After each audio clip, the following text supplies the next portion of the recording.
Bab 341, Warisan Taois Wuji.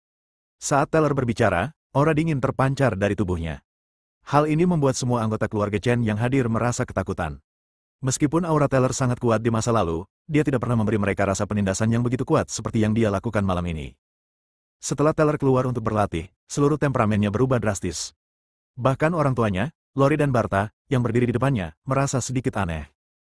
Kalian lanjutkan rapatnya. Aku kembali malam ini hanya untuk beristirahat sebentar. Aku akan berangkat ke wilayah tengah besok pagi, kata Teller. Kau akan pergi lagi setelah kembali? Tanya Lori. Ya, Teller melirik Lori, tanpa jejak emosi di matanya. Lori, Barta, dan orang lain di keluarga Chen hanyalah orang luar baginya. Teller yang asli meninggal dalam kecelakaan mobil ketika dia berusia 15 tahun. Tetapi kecuali Patua Chen, tidak ada seorang pun di keluarga Chen yang mengetahui hal ini. Saat ini, Teller masih membutuhkan keluarga Chen sebagai batu loncatan dan tidak dapat meninggalkan keluarga Chen untuk sementara waktu. Tetapi selama kekuatannya meningkat sampai pada titik di mana keluarga Chen tidak lagi berharga baginya, dia akan meninggalkan keluarga Chen tanpa ragu-ragu. Namun, dia tertarik untuk memimpin keluarga Chen ke puncak Huaibei. Karena dia adalah pemenang sejak lahir, dia menikmati sensasi berada di puncak. Aku akan naik ke atas. Teller melirik orang tuanya di depannya dan berbalik untuk pergi. Dia akan berangkat ke pegunungan api di wilayah tengah besok pagi untuk memperoleh warisan dari Taois Wuji. Terjadi keheningan di aula saat semua orang menyaksikan Teller pergi. Mengetahui bahwa Teller telah menghilang dari pandangannya, Lori menoleh untuk melihat Barta dengan wajah pucat dan berkata, Barta, mengapa aku merasa bahwa Teller telah menjadi orang asing kali ini? Nada bicaranya kepada kita tidak begitu dingin. Jangan terlalu banyak berpikir. Teller mungkin sedang dalam suasana hati yang buruk. Barta menepuk bahu Lori dan menghiburnya. Tuan Tua Chen adalah satu-satunya orang yang mengetahui rahasia Teller. Pada saat ini, dia hanya tampak serius dan menghela nafas. Sejak dia mengetahui bahwa Teller dirasuki oleh makhluk kuat, dia tahu bahwa suatu hari Teller akan meninggalkan keluarga Chen mereka. Dibandingkan dengan makhluk kuat yang dimiliki Teller, keluarga Chen hanya dapat dianggap sebagai kolam. Tapi Teller adalah seekor naga raksasa. Dia ditakdirkan untuk terbang ke langit. Keluarga Chen tidak dapat mempertahankan Teller. Satu-satunya harapan Tuan Chen adalah sebelum Teller pergi, dia dapat membawa lebih banyak manfaat bagi keluarga Chen dan memungkinkan keluarga Chen untuk mengamankan posisinya sebagai keluarga seni bela diri nomor 1 di Huaibei. Fang Yu kembali ke apartemen, memikirkan wanita yang ditemuinya hari ini dan bayangan hitam raksasa yang ditangkap oleh indera spiritualnya. Saat ini, dunia tampaknya sedang bergejolak. Ada arus bawah dalam semua aspek. Dalam 2000 tahun terakhir, Fang Yu tidak pernah menghadapi begitu banyak situasi seperti tahun ini, dan bahkan melihat banyak hal yang bahkan tidak diketahuinya. Tentu saja, Fang Yu bukanlah orang yang maha tahu dan maha kuasa. Selain itu, dia sudah tidak aktif selama lebih dari 1000 tahun, jadi wajar saja jika dia tidak mengetahui perubahan di dunia. Namun akhir-akhir ini banyak terjadi pergerakan yang tidak biasa. Mengenai dunia kultivasi abadi. Yang sekarang menjadi dunia seni bela diri, Fang Yu, yang telah hidup selama hampir 5000 tahun, telah menyimpulkan sebuah aturan. Artinya, semakin melimpahnya energi spiritual di bumi, semakin banyak pula peristiwa besar yang akan terjadi di dunia kultivasi abadi. 4000 tahun lalu, energi spiritual bumi berada pada puncaknya. Selama kurun waktu itu, dunia kultivasi abadi penuh dengan para jenius dan penjahat. Hampir setiap beberapa hari, berita mengejutkan akan datang dari suatu tempat di dunia, seperti di mana senjata ajaib yang tak tertandingi muncul, jenius mana yang berhasil menembus alam transformasi ilahi hanya dalam beberapa tahun, dan di mana binatang suci langka muncul. Seiring berjalannya waktu, energi spiritual di bumi mulai menipis.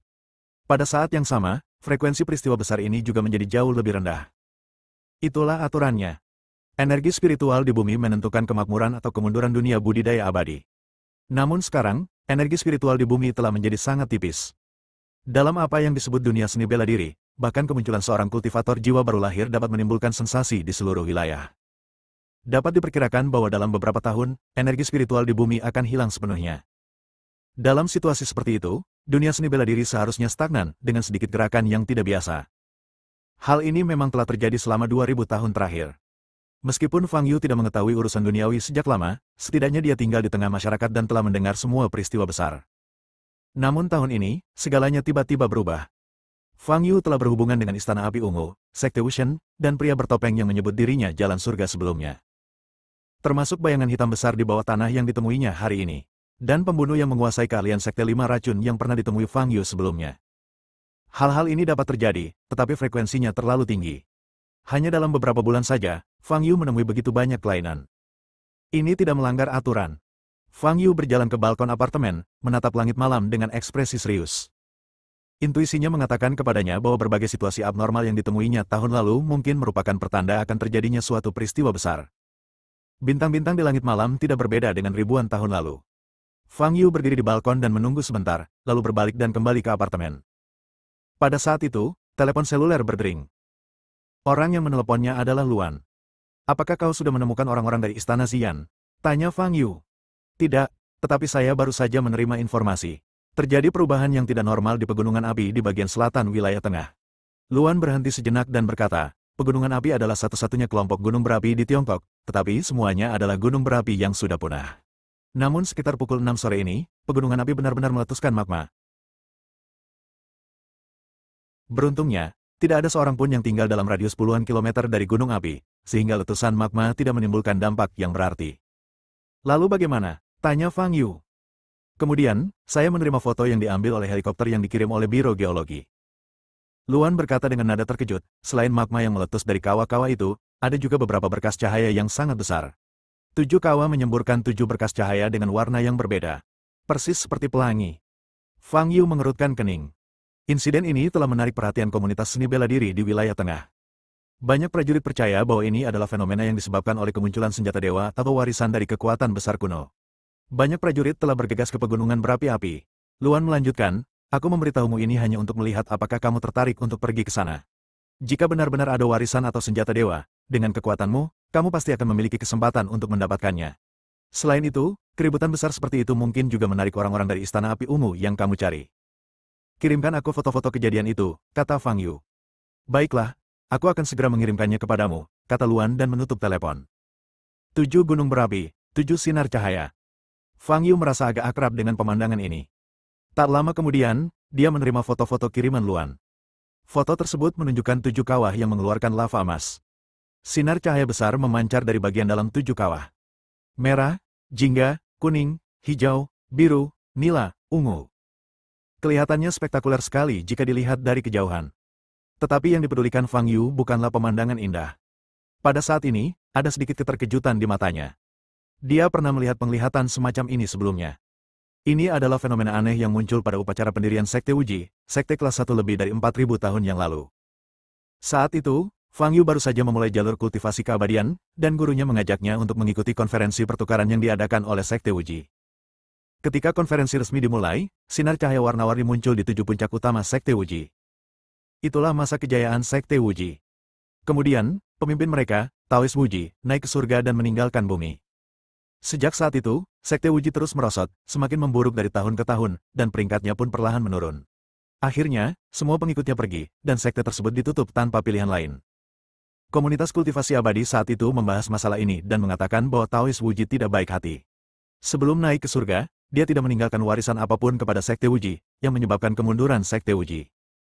Tetapi sekarang, melihat 7 sinar cahaya di foto itu, Fang Yu dapat yakin bahwa ini adalah penglihatan aneh yang ditampilkan Sekte Wuji saat itu. Mungkinkah Taois Wuji meninggalkan warisan kepada keturunan Sekte Wuji sejak awal? Tetapi tidak ada seorang pun di Sekte Wuji yang menemukannya. Mata Fang Yu berbinar dan dia merasa sedikit bersemangat. Saat itu, setelah menghadiri konferensi yang diadakan oleh Sekte Wuji, dia menganggap Sekte Wuji sebagai tempat suci di hatinya untuk waktu yang lama. Sinar cahaya warna-warni itu sungguh menakjubkan. Kini melihat pemandangan aneh itu lagi, hati Fang Yu yang lama terdiam menjadi tergerak. Aku harus pergi ke pegunungan berapi-api, pikir Fang Yu dalam hati. Bab 342, para prajurit berkumpul. Berita tentang fenomena aneh di pegunungan api menyebar ke beberapa daerah seperti gelombang yang mengamuk. Semua orang tahu, hanya ketika senjata dewa yang tiada taraf lahir atau tempat warisan terbuka, fenomena langit dan bumi yang aneh seperti itu dapat terjadi. Alasan mengapa prajurit berlatih seni bela diri adalah untuk menjadi lebih kuat dan berdiri di puncak seni bela diri. Oleh karena itu, tidak seorang pun ingin melewatkan kesempatan sekali seumur hidup ini dan mereka semua bergegas menuju pegunungan berapi-api. Di antara mereka ada banyak prajurit bawahan dan master setengah langkah. Saat ini, energi spiritual langit dan bumi sangat tipis. Sangat sulit bagi seniman bela diri biasa untuk menembus ranah seni bela diri hanya dengan melatih keterampilan mental. Jika mereka ingin mencapai langit dalam satu langkah, mereka hanya dapat mengandalkan kekuatan eksternal. Meskipun kemungkinannya rendah, mereka harus mencobanya. Untuk sementara waktu, kalangan seni bela diri di Jiangnan, Huaibei, dan Tiongkok Barat Daya di sekitar wilayah tengah semuanya terguncang. Keluarga Chen. Setelah mendengar informasi dari anak buahnya, wajah Teller berubah muram. Sama seperti ingatannya di kehidupan sebelumnya, warisan Taoist Wuji memang muncul di dunia akhir-akhir ini. Tetapi berita itu menyebar jauh lebih cepat dari yang ia bayangkan. Hanya dalam waktu setengah hari, berita tersebut telah menyebar ke 3 daerah terdekat. Ini bukan kabar baik bagi Teller. Awalnya dia ingin memasuki pegunungan api sebelum orang lain, sehingga dia dapat dengan mudah mendapatkan warisan Taoist Wuji. Namun dalam situasi ini, pesaingnya akan meningkat hingga jumlah yang sangat mengerikan. Ekspresi wajah Teller berubah dari suram menjadi cerah, tetapi segera menghilang, digantikan oleh kesombongan dan sikap dingin. Tidak peduli berapa banyak pesaingnya, tidak ada yang dapat menghentikannya. Dia memiliki kelebihan yang tidak dimiliki prajurit lain.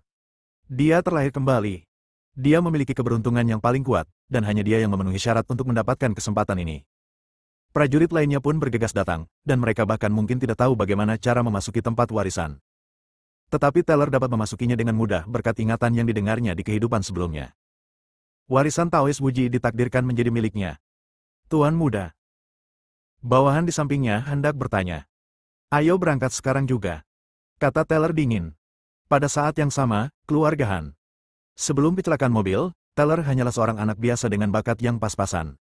Siapa yang tahu bahwa ia bisa menjadi monster seperti sekarang ini melalui sebuah pertemuan.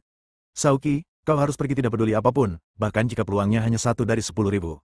Tianqi, tetua tertua dari keluarga Han, berkata kepada Sauki di depannya. Baiklah, aku akan pergi ke sana. Jawab Sauki. Tentu saja, hidup adalah hal terpenting setiap saat. Apa yang menjadi milikmu adalah milikmu, dan apa yang bukan milikmu, tidak perlu dipaksakan. Bertindaklah secara rasional, kata Tianqi. Saya mengerti, tetua agung. Jawab Sauki. Juga, biarkan Tian menemanimu.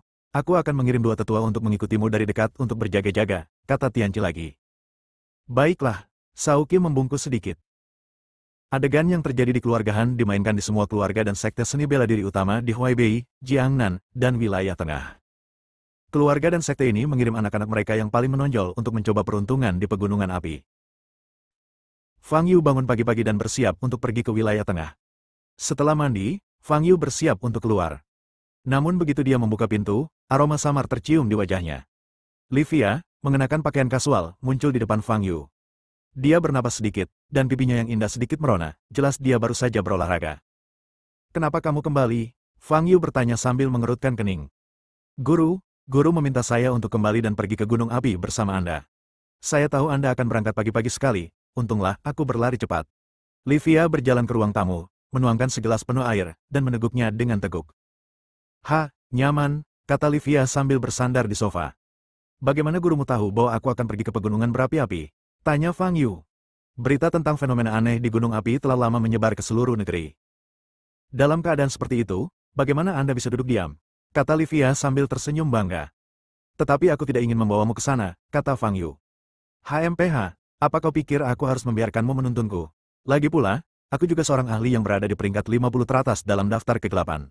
Kata Livia dengan marah. Baguslah. Selamat tinggal, kata Fang Yu dan berjalan keluar ruangan. Wajah Livia menjadi cemas dan dia bergegas mengikutinya. Di dalam lift, Fang Yu memandang Livia dengan senyum sinis. Kau, Livia menggertakkan giginya karena marah dan berkata, Tuankulah yang memintaku untuk tetap berada di sisimu. Lift mencapai lantai pertama dan Fang Yu mengabaikan Livia dan berjalan keluar. Livia mengikuti di belakang dengan marah. Setelah berjalan beberapa saat, Fang Yu berbalik dan berkata, sebenarnya, kamu melarikan diri secara diam-diam, kan? Mendengar ini, wajah Livia langsung berubah. Bagaimana mungkin? Berdasarkan pemahamanku terhadap gurumu, dia tidak akan pernah mengizinkanmu pergi ke tempat berbahaya seperti itu, kata Fang Yu sambil tersenyum tipis. Wajah cantik Livia agak kaku dan dia tidak dapat berbicara. Lagi pula, tuanmu tidak akan membiarkanmu mengikutiku dan menahanku, Fang Yu menambahkan. Livia sangat marah hingga dadanya terasa seperti akan meledak, tetapi tidak ada yang dapat ia lakukan. Baiklah, aku akan menghubungi gurumu dan memintanya untuk membawamu kembali, kata Fang Yu. Jangan. Ekspresi Livia langsung berubah, dia memaksakan senyum di wajahnya, dan nadanya langsung melunak. Aku salah, Fang Yu, aku benar-benar tahu aku salah, tolong jangan beritahu tuanku, aku akan melakukan apapun yang kamu inginkan. Ada yang baik-baik saja, Fang Yu mengangkat alisnya dan bertanya. Ya, tidak, kecuali itu, kata Livia dengan wajah memerah. Dia aslinya memiliki paras yang amat menarik dan cantik, dan bila dipadukan dengan tutur kata yang sengaja diucapkannya, maka terbentuklah pesona alamiah yang tak akan mampu ditolak oleh kaum lelaki biasa. Namun Fang Yu tetap tidak tergerak. Kau boleh tinggal bersamaku, dan aku tidak akan memberitahu tuanmu, tapi aku punya 2 permintaan, kata Fang Yu. Bicaralah, Livia segera menjawab. Pertama, kau harus menyamar. Kedua, patuhi semua perintahku, kata Fang Yu. Livia setuju tanpa ragu-ragu. Selama Fang Yu tidak memberitahu Diana tentang hal itu, dia akan menyetujui permintaan apapun. Mengikuti navigasi ponsel, Fang Yu dan Livia menghabiskan 3 jam, akhirnya tiba di Kabupaten Wufeng, yang terletak di bagian selatan wilayah tengah dan kabupaten terdekat dengan pegunungan api. Karena letaknya yang terpencil dan wilayah tengahnya sepenuhnya berada di pedalaman, kota kabupaten kecil ini biasanya hanya dikunjungi sedikit orang luar, kecuali penduduk lokal. Namun hari ini, sejumlah besar prajurit telah mengalir ke Kabupaten Wufeng. Para prajurit ini berasal dari wilayah tengah, dan beberapa berasal dari 2 wilayah utama lainnya. Beberapa prajurit berasal dari keluarga bangsawan, beberapa berasal dari berbagai sekte, dan beberapa adalah prajurit independen. Fang Yu berjalan di jalan-jalan Kabupaten Wufeng, dan dia bisa melihat satu demi satu prajurit kemanapun dia pergi. Namun, kekuatan para pendekar ini tidak terlalu kuat. Kebanyakan dari mereka adalah pendekar bawaan, dan mereka hanya bertemu dengan beberapa master. Livia mengikuti Fang Yu. Saat ini dia sedang memakai riasan, berusaha membuat dirinya terlihat jelek untuk menutupi kecantikannya. Namun meski begitu, sepasang mata rubahnya tetap memikat dan aura menggoda sulit dihapus. Setelah pertempuran antara lembah abadi dan keluarga Zheng, Fang Yu menjadi terkenal di dunia seni bela diri Huaibei. Hampir tidak ada seniman bela diri yang tidak tahu namanya, dan banyak yang bahkan dapat mengenalinya. Agar tidak menimbulkan masalah yang tidak perlu, Fang Yu juga mengubah penampilannya. Sekarang dia tampak seperti pria parubaya dengan kumis. Tidak seorang pun akan melihatnya 2 kali saat dia berjalan di tengah kerumunan. Apa yang dilakukan orang-orang ini di daerah ini? Bukankah tujuan mereka adalah pegunungan berapi-api? Livia bertanya dengan rasa ingin tahu. Fang Yu tidak mengatakan apa-apa, hanya berjalan maju. Pada saat itu beberapa orang pendekar datang menghampiri mereka sambil berbincang-bincang dengan suara keras. Pergi sekarang, meskipun kita bisa mengambil inisiatif, ada juga kemungkinan kita akan terbakar menjadi abu oleh magma. Kata prajurit muda yang berjalan di tengah. Lava, tidak bisakah kita mengambil jalan memutar saja? Tanya prajurit di sebelahnya. Kenapa harus memutar jalan? Apa kau bodoh? 7 gunung berapi meletus pada saat yang sama. Apa kau tahu berapa banyak magma di sana? Sekarang magma itu telah menyebar hingga radius beberapa kilometer. Bahkan jika kau pergi sekarang, kau tidak akan bisa memasuki 7 gunung berapi itu, dan kau akan berada dalam bahaya. Kudengar ada beberapa gempa bumi di dekat sini sekarang. Kata prajurit muda itu dengan tidak senang. Lalu berapa lama kita harus menunggu sebelum menyeberang? Prajurit di sebelahnya bertanya sambil mengerutkan kening. Bab 343, bertemu Gemi lagi. Kita harus menunggu sampai 7 gunung berapi itu berhenti memuntahkan magma. Para prajurit yang kutemui mengatakan bahwa momentum letusan magma semakin mengecil, dan kemungkinan akan berhenti total dalam beberapa jam. Kita akan ke sana pada saat itu, dan waktunya akan tepat. Kata prajurit muda itu.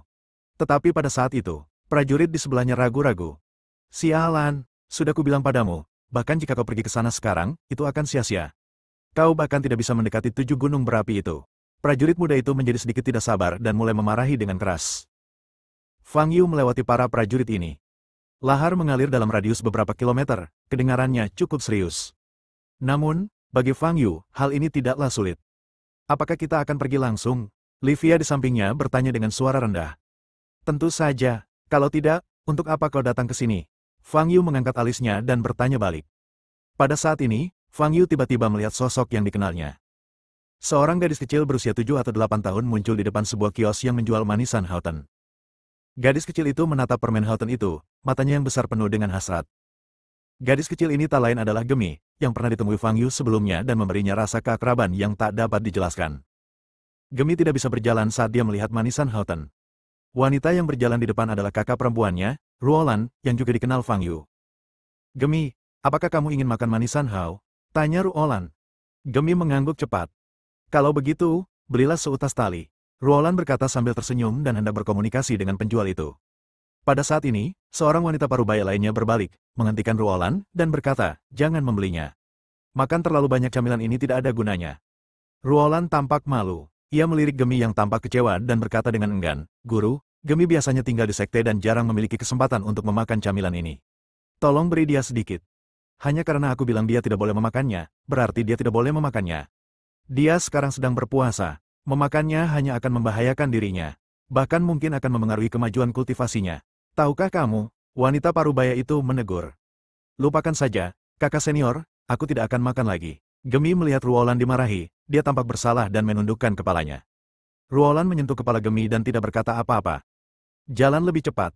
Kali ini, aku membawa Gemi keluar. Untuk menyembunyikan aura kultivasinya, Aku menghabiskan banyak uang untuk membeli pil nafas tembus pandang, yang hanya bekerja selama setengah hari. Jangan sia-siakan, kata wanita parubaya itu, berjalan cepat ke depan. Gemi, dengan ekspresi frustrasi di wajahnya, meraih tangan Ruolan dan segera mengikutinya. Fang Yu menatap Gemi, tatapannya kosong sesaat. Ekspresi gembira Gemi ketika melihat manisan Hao tadi tampak begitu familiar. Seolah-olah Fang Yu telah mengenal Gemi bertahun-tahun yang lalu. Tetapi dia tidak dapat mengingatnya. Apa yang terjadi? Pikir Fang Yu. Setelah memikirkannya, Fang Yu segera mengikuti ke arah yang ditinggalkan Gemi. Saat melewati sebuah kios yang menjual manisan Hao, Fang Yu membeli sederet manisan Hao. Aku tidak menyangka kalau kamu, yang sudah dewasa, masih suka makan camilan seperti ini. Livia di samping berkata dengan ekspresi jijik di wajahnya. Namun Fang Yu tidak memakannya. Sebagai gantinya, dia memasukkan permen manisan itu ke dalam tas penyimpanannya. Fang Yu dan Livia mengikuti Gemi dan kedua muridnya tanpa suara dan perlahan berjalan keluar dari Kabupaten Wufeng. Sepanjang perjalanan, Fang Yu bertemu banyak prajurit dari berbagai tempat dan kekuatan. Bahkan perkumpulan pencaksilat berbagai daerah turut mengirimkan anggotanya yang elit. Lebih dari 10 menit kemudian, Fang Yu dan Livia keluar dari Kabupaten Wufeng. Setelah meninggalkan kota kabupaten, Gemi dan kedua muridnya mempercepat langkah dan dengan cepat berlari dan melompat menuju pegunungan api. Fang Yu dan Livia juga mempercepat langkahnya.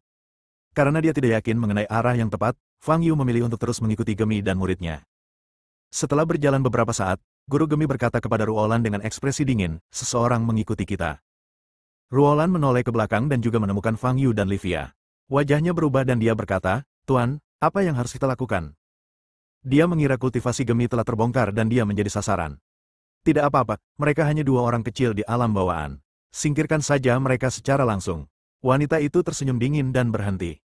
Ruolan dan Gemi juga berhenti dan berbalik untuk melihat Fang Yu dan Livia di belakang mereka. "Kedua teman Taoisku, mengapa kalian mengikuti kami sepanjang jalan?" Kata wanita itu dengan nada dingin. "Aku tahu kamu akan disalahpahami, kan?" Livia melotot ke arah Fang Yu dengan tidak senang, lalu menjelaskan, "Halo, kakak, kami tidak mengikutimu. Kami hanya kebetulan menuju ke arah yang sama denganmu." "Haha, kau bahkan tetap melaju dengan kecepatan yang sama seperti kami. Kau mengikuti kami sejauh beberapa kilometer. Kami sengaja mengambil jalan memutar, tetapi kau tetap mengikuti kami. Bukankah ini menguntit?" Wanita itu mencibir, "Aku Viva, pemimpin sekte Zenyuan. Tidak peduli apa niatmu. Apakah kamu pernah melihat penguntitan yang begitu kentara?" Fang Yu menyela Viva dan berkata dengan ringan. "Hanya saja kultivasimu terlalu rendah dan tidak bisa mengimbangi kecepatannya, jadi wajar saja kalau kesalahan mudah terjadi." Viva tertawa sinis, sambil memancarkan semburan energi sejati dari tubuhnya. Dia adalah seniman bela diri di tingkat Grandmaster dan cukup percaya diri untuk membunuh Fang Yu dan dua lainnya dengan mudah. Pada saat ini, Gemi sedang menatap Fang Yu dengan bingung. Dia selalu merasa ada sesuatu yang familiar pada Fang Yu. Dia menatap wajah Fang Yu, lalu mengenalinya dari matanya. Dia Dao Tian yang kutemui di kota Wenan sebelumnya. Dao Tian, pria yang menyelamatkan nyawa dia dan kakak perempuannya dan hanya memiliki kultivasi bawaan tingkat ke-7. Meskipun dia tidak tahu mengapa penampilannya berubah, tetapi dari auranya, matanya, dan bahkan suaranya, Gemi dapat yakin bahwa orang di depannya adalah Dao Tian. "Tuan, jangan lakukan apapun. Aku kenal dia. Dia adalah Dao Tian yang kuceritakan kepadamu sebelumnya, Dao Tian yang menyelamatkan hidupku dan kakak perempuanku," kata Gemi tergesa-gesa. "Dao Tian?" Ruolan mengerutkan kening dan menatap Fang Yu di depannya. Kemudian, dia dengan cepat menghubungkan sosok, mata, dan aura Fang Yu dengan Dao Tian yang pernah ditemuinya sebelumnya. Tampaknya, Dot itu benar. "Apa yang terjadi?" Viva menatap Ruolan dan bertanya sambil mengerutkan kening. "Tuan, aku juga bisa mengenalinya. Dia Dao Tian. Dia jelas tidak punya niat jahat terhadap kita. Tolong jangan lakukan apapun," kata Ruolan. Fang Yu sedikit terkejut dikenali seperti ini. Namun, apa yang diketahui Ruolan dan Gemi adalah identitas palsunya, jadi itu tidak akan berdampak apapun. Lama tidak berjumpa. Karena sudah dikenali, Fang Yu berhenti berpura-pura dan menyapa Gemi dan Ruolan. "Itu benar-benar kamu, Dao Tian?" Gemi sangat senang dan ingin melangkah maju. Pada saat ini, Viva melotot ke arah Gemi, yang membuat Gemi takut dan wajahnya berubah. "Aku tidak peduli siapa dia. Dia sudah mengikuti kita sejauh ini, dia pasti punya maksud lain," kata Viva dingin. Wanita ini sungguh keras kepala seperti batu dan dia pikir dia pintar. Fang Yu menatap Viva, sedikit mengernyit, dan berkata, "Saya pikir kamu bisa menutupnya." Melihat kedua orang itu hendak beradu, Ruolan melangkah maju dan berkata kepada Viva, "Tuan, demi karakterku, Tuan Dao Tian sama sekali tidak menaruh dendam terhadap kita." Viva menatap Ruolan dengan tatapan setajam pisau. Dia tahu bahwa dia mungkin salah. Alasan dia mempersulit Fang Yu adalah karena dia melihat bahwa kultivasi Fang Yu rendah, dan dia ingin menggunakannya untuk mempertahankan martabatnya sebagai seorang guru. Sekarang setelah Ruolan berkata demikian, dia tidak punya pilihan lain selain menyingkirkan auranya. Akan tetapi, Viva tetap merasa tidak senang karena muridnya melakukan hal ini kepada orang luar. HMPH, Viva mendengus dingin, berbalik dan terus berjalan maju. Ruolan menghela napas lega, tersenyum pada Fang Yu sambil meminta maaf, dan berkata, Tuan Daotian, tolong. Tidak apa-apa, Fang Yu melambaikan tangannya. Daotian, mengapa kamu ada di sini? Melihat Viva berjalan pergi, Gemi segera berjalan mendekat dan bertanya dengan rasa ingin tahu. Mari bergabung dan bersenang-senang, kata Fang Yu sambil tersenyum. Datanglah dan ikut bersenang-senang, ini bukan tempat untuk bermain, kata Gemi. Jangan ngobrol lagi, jangan lupa tujuan kita keluar. Suara dingin Viva terdengar. Ekspresi Gemi dan Ruolan sedikit berubah. Tuan Daotian, karena kita punya kesempatan untuk bertemu, mari kita bertindak bersama. Jalan di depan mungkin berbahaya, jadi kita bisa saling menjaga. Ruolan membuat undangan. Bab 344, orang-orang kuat berkumpul. Tuanmu nampaknya tidak bersedia melakukannya. Fang Yu berkata sambil tersenyum. Tidak apa-apa. Ini adalah kepribadian tuanku. Sekarang dia sudah tahu identitasmu, dia tidak akan mengatakan apa-apa, kata Ruolan. Baiklah, Fang Yu setuju. Pada saat ini, Ruolan memperhatikan Livia di belakang Fang Yu dan bertanya, siapa ini? Dia hanya seorang pembantu, jangan pedulikan dia, kata Fang Yu. Mendengar kata-kata Fang Yu, Livia sangat marah hingga giginya gatal. Kemudian, Fang Yu berjalan di samping Ruolan dan Gemi dan mengikuti Viva. Melihat Fang Yu mengikutinya, wajah Viva dipenuhi rasa jijik. Ruolan, jika kau mengenalnya dan membiarkannya mengikuti, aku tidak akan peduli. Namun, jika mereka menghadapi bahaya nanti, aku tidak akan pernah menyelamatkan kedua orang ini. Viva melirik Fang Yu dan berkata dengan kasar, dua prajurit alam Xiantian berani datang ke tempat seperti ini, mereka benar-benar tidak tahu diri. Ruolan tampak malu, tetapi tidak berani membantah kata-kata Viva, jadi dia hanya bisa tersenyum meminta maaf pada Fang Yu. Fang Yu tentu saja tidak mengambil hati kata-kata Viva. Dia hanya diam memperhatikan Gemi berjalan di depannya. Setelah Daotian muncul, suasana hati Gemi tampak jauh lebih baik. Dia terus berbicara dengan Fang Yu, dan kemudian bahkan mulai mengobrol dengan Livia. IQ Gemi tidak setingkat anak berusia 8 tahun. Dalam banyak kasus, dia lebih seperti orang dewasa. Selama percakapan, Livia menatap Gemi dengan semakin terkejut. Itu pertama kalinya dia melihat gadis kecil yang berbakat seperti itu. Melihat Gemi dan Fang Yu begitu dekat, wajah Viva dipenuhi ketidaksenangan. Namun dia tidak mengatakannya, dan malah mempercepat langkahnya. Menurutnya, Fang Yu hanyalah seorang pejuang bawaan. Jika dia berlari sedikit lebih cepat, Fang Yu tidak akan bisa mengejarnya. Tetapi yang tidak disangkanya ialah Fang Yu benar-benar mengimbangi langkahnya dan tidak menunjukkan tanda-tanda berusaha sama sekali. HMPH, sepertinya dia memang punya beberapa keterampilan, kalau tidak, dia tidak akan bisa menyelamatkan Gemi dan Ruolan. Viva berpikir dalam hati. Setelah berlari dengan kecepatan ini selama hampir 1 jam, kelompok itu akhirnya meninggalkan hutan dan tiba di suatu tempat di mana mereka dapat melihat pegunungan api. Di pegunungan api yang jauh, 7 kawah secara bersamaan menguntakkan sinar cahaya besar, yang masing-masing memiliki warna berbeda, yang sangat indah dan spektakuler. Kelompok itu berhenti dan menatap kosong pada tontonan di hadapan mereka. Gemi, khususnya, begitu gembira hingga dia mengepalkan tangannya dan melompat-lompat di tanah. Indah sekali, Ruolan menatap ke depan dengan mata berbinar. Livia bahkan mengeluarkan telepon seluler yang dibawanya dan mengambil gambar pegunungan api di kejauhan. Fang Yu, apakah kamu akan naik gunung nanti? Bawa aku bersamamu. Livia mendekat ke telinga Fang Yu dan berbisik. Fang Yu melirik Livia dan berkata, aku mungkin tidak akan naik, dan aku tidak akan membawamu bersamaku jika aku naik. Livia melotot marah pada Fang Yu lalu memalingkan wajahnya. Setelah berhenti dan melihat sejenak, kelompok itu terus bergerak maju. Tak lama kemudian, mereka dapat melihat bahwa tanah sejauh 3 atau 4 kilometer dari pegunungan api itu ditutupi lapisan magma emas yang tebal. Magma masih menyebar keluar dengan kecepatan yang sangat lambat. Semakin jauh Anda melangkah, semakin Anda merasakan suhu di sekitar Anda meningkat. Dengan tanah yang tertutup lava, satu-satunya cara untuk mencapai pegunungan api adalah dengan mengandalkan ki untuk terbang di atasnya. Di depan tepi magma, sejumlah besar prajurit berkumpul. Di antara para pendekar tersebut, sebagian besar merupakan pendekar bawaan yang belum mencapai tingkat Grandmaster. Mereka tidak dapat melepaskan energi sejati mereka, jadi wajar saja mereka tidak punya cara untuk terbang di atas magma. Mereka hanya bisa berdiri di tepi magma dan menatap berkas cahaya warna-warni di kejauhan.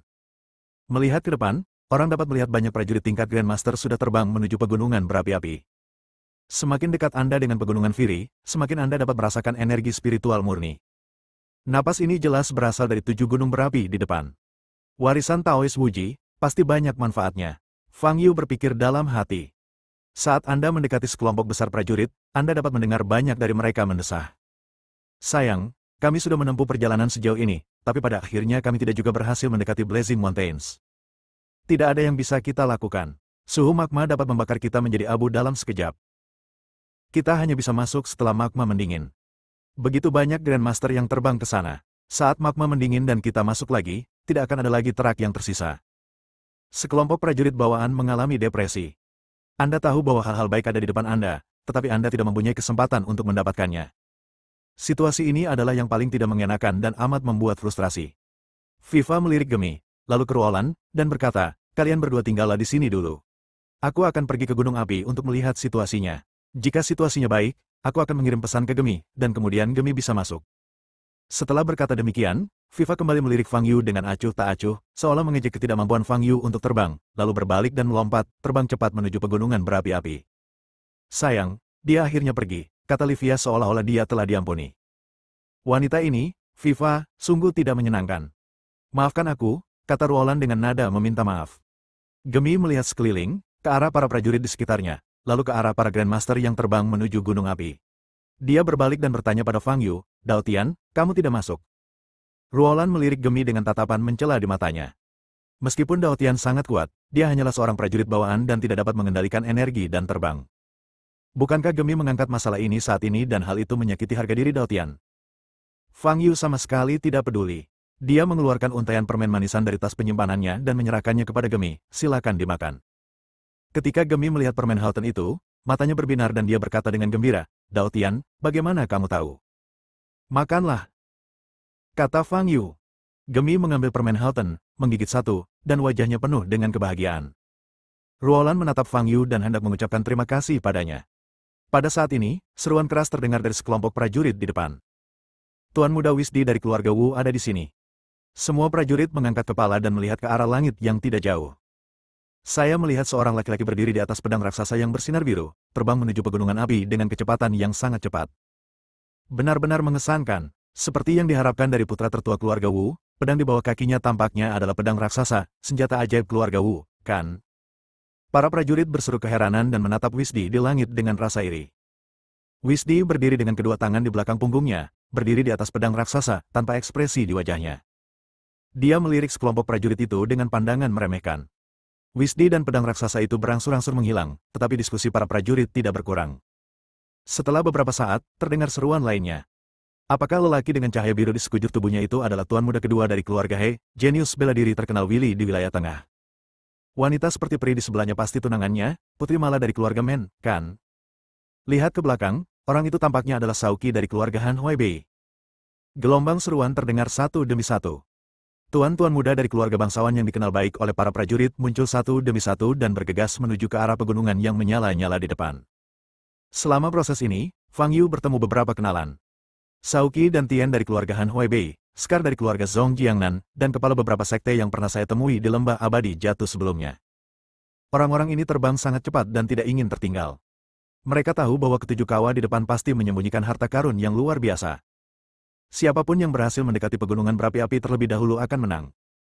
Dengan begitu banyak anak dari keluarga bangsawan dan pemimpin sekte yang masuk, bagaimana mungkin kami, para pejuang sejati, memiliki harapan? Banyak pejuang mengeluh.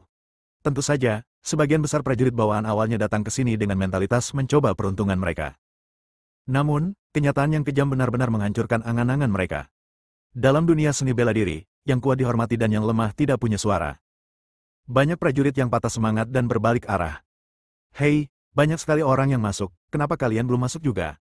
Livia tidak dapat menahan diri untuk bertanya ketika melihat Fang Yudong melihat sekeliling tetapi tidak bergerak.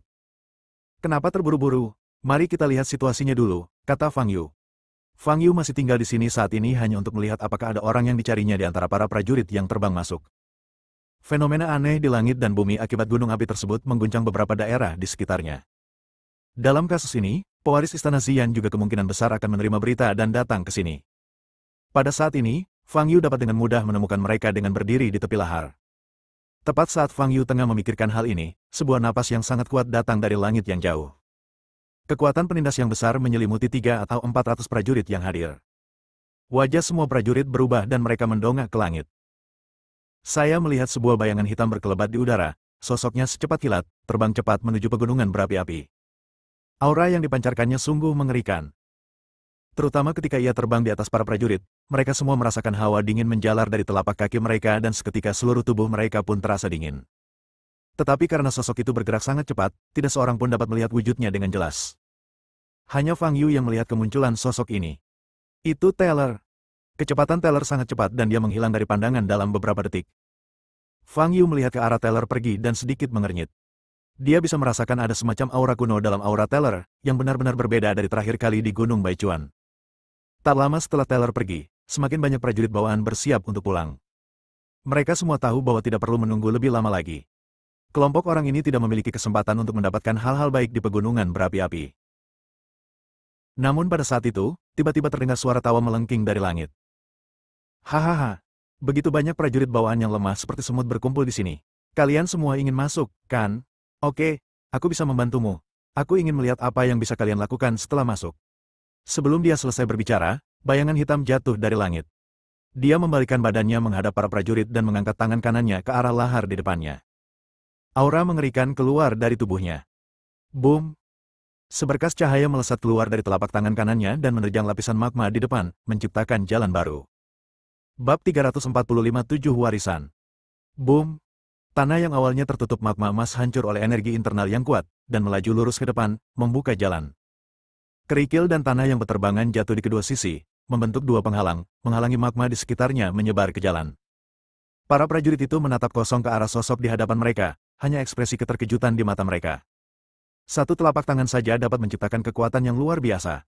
Siapa orang yang ada di depanku? Pada saat ini, sosok di depan berbalik dan menghadap para prajurit. Pria parubaya ini berwajah putih dan tidak berjanggut. Penampilannya biasa saja. Satu-satunya hal yang perlu diperhatikan adalah adanya tanda berbentuk bulan sabit di dahinya. Ketika melihat orang ini, kebanyakan orang tampak bingung dan berkata mereka tidak mengenalnya. Namun, sejumlah kecil prajurit merasa ngeri dan berseru, ini adalah pemimpin sekte bulan jahat, Wu Hen. Mendengar nama itu, wajah para pendekar dari wilayah tengah berubah drastis. Sekte bulan jahat, sekte seni bela diri nomor 1 di wilayah tengah. Banyak orang yang belum pernah melihat Wu Hen sendiri, tetapi mereka sangat familiar dengan nama tersebut. Di Tiongkok masa kini, dunia seni bela diri di sebagian besar wilayah didominasi oleh keluarga-keluarga seni bela diri yang memiliki keunggulan mutlak dan mendominasi perkembangan dunia seni bela diri. Namun di wilayah tengah, sekte-sekte bela dirilah yang masih mendominasi dunia bela diri. Dapat juga dikatakan lebih belak-belakan bahwa sekte bulan jahat mendominasi dunia seni bela diri di wilayah tengah. Di wilayah tengah, tidak ada keluarga dan sekte seni bela diri besar, termasuk asosiasi seni bela diri, yang berani menyinggung sekte bulan jahat. Monopoli yang sesungguhnya. Sebagian besar prajurit yang hadir baru pertama kali melihat Wu Hen secara langsung dan sangat terkejut hingga tidak bisa berkata-kata. Baiklah, kalian boleh masuk.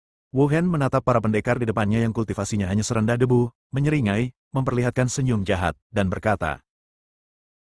Pada saat ini, beberapa aura kuat muncul di langit lagi. Beberapa sosok turun dari langit dan mendarat di samping Wu Hen. Tuan, 5 prajurit kuat di alam kehormatan bela diri menundukkan kepala dan memberi hormat pada Wu Hen.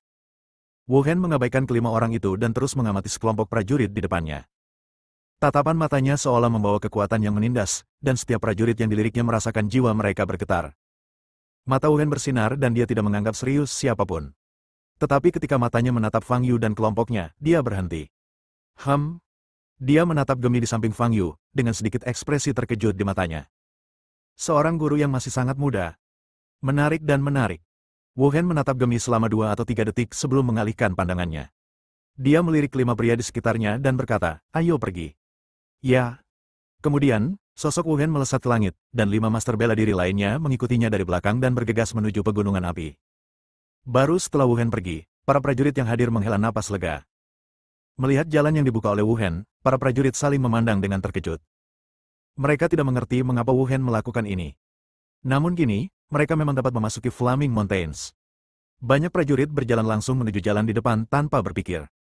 Banyak prajurit hanya berdiri di sana dan menonton. Di pegunungan Flaming di depan, 7 kawah masih memancarkan sinar cahaya warna-warni, tampak sakral sekaligus indah. Sialan, kenapa kau banyak berpikir? Alasan kita datang ke sini adalah untuk memasuki pegunungan berapi-api. Jika kita masuk sekarang, kita mungkin bisa mendapatkan seteguk sup.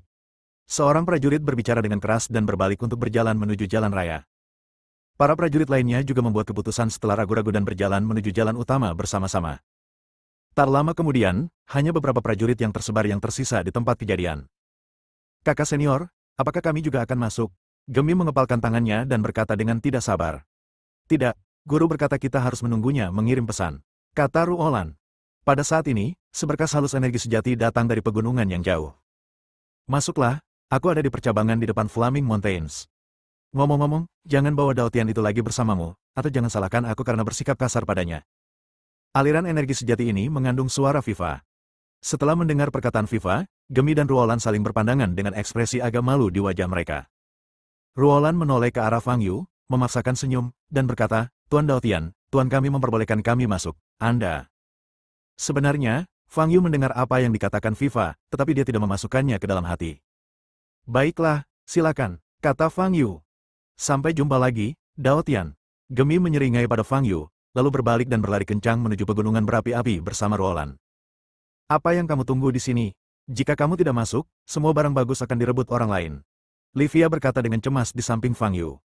Fang Yu menyipitkan matanya dan menatap pegunungan berapi-api di depannya, lalu melirik Livia di sampingnya dan berkata, kau ingin masuk juga?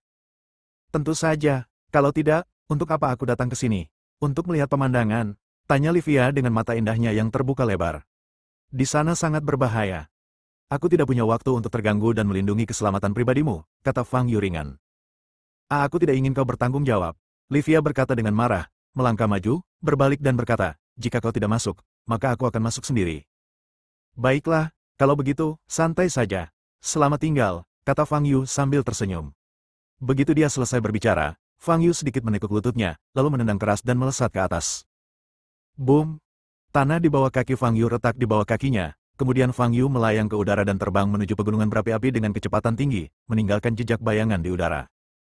Livia menoleh dan melihat tanah dengan lekukan yang ditinggalkan oleh langkah Fang Yu.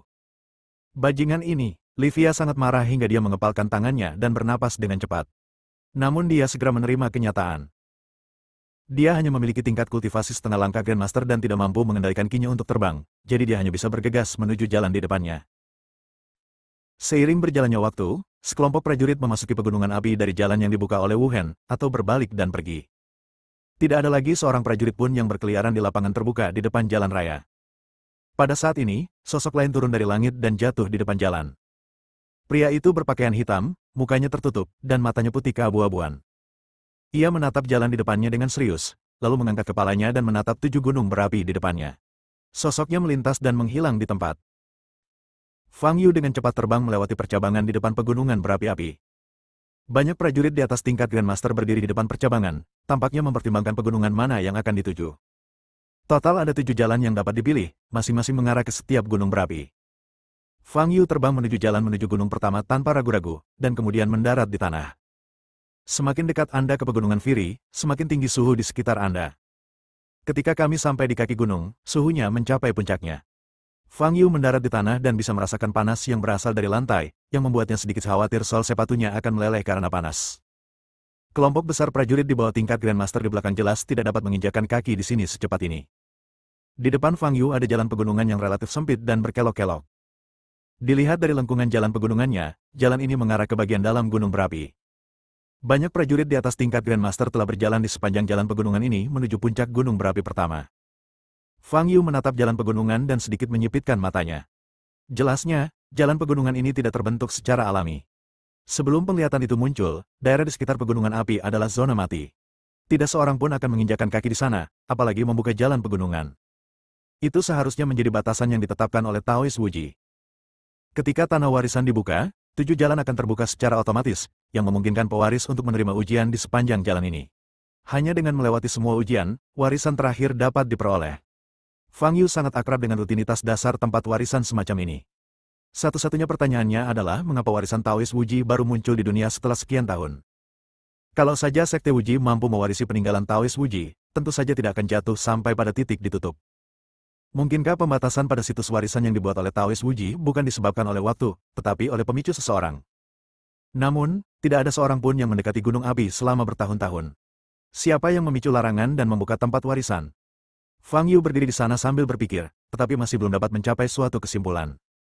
Setelah berpikir sejenak, Fang Yu mengangkat kepalanya dan menatap gunung berapi yang menjulang tinggi di antara awan di depannya.